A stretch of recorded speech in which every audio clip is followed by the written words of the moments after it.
நண்பர்களே, வணக்கம் நண்பர்களே. எல்லாரும் எப்படி இருக்கீங்க? நல்லா இருப்பீங்கன்னு நம்புறேன். மீண்டும் ஒரு குறுகிய இடைவேளைக்கு பிறகு இந்த காணொளி வழியா உங்கள சந்திக்கிறதுல மிகுந்த மகிழ்ச்சி.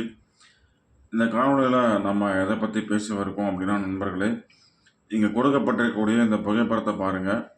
இந்த புகைப்படத்துல இருக்கிறது ஒரு தவளை. இந்த தவளைக்கு பேரு மலேயன் லீஃப் ஃப்ராக் அப்படின்னு சொல்லி அழைக்கப்படுது. இது மலேசியா மற்றும் இந்தோனேஷியா போன்ற நாடுகள்ல பரவலா காணப்படக்கூடிய ஒரு தவளை இனம் நண்பர்களே. இத பார்த்தீங்க அப்படின்னா, காஞ்சு போன இலையோடைய தோற்றம் மாதிரியே இந்த தவளையோடைய உடலமைப்பும் இருக்கும். அப்போ இந்த தவளைகள் மேற்கொள்ளக்கூடிய ஒரு ஒருங்கிணைப்பு உத்திக்கு இது ரொம்ப ரொம்ப பயனுள்ளதா இருக்குது.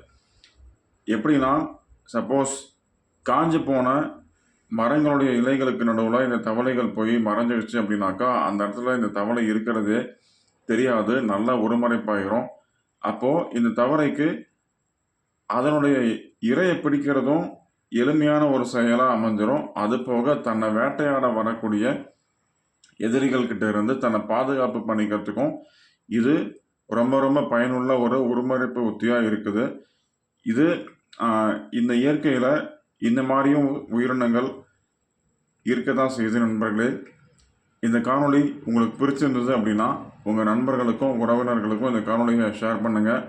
மறுபடியும் உங்கள் அனைவரையும் வேற ஒரு அறிவியல் அல்லது சமூக நலம் சார்ந்த காணொளியோட மறுபடியும் சந்திக்கிறேன்.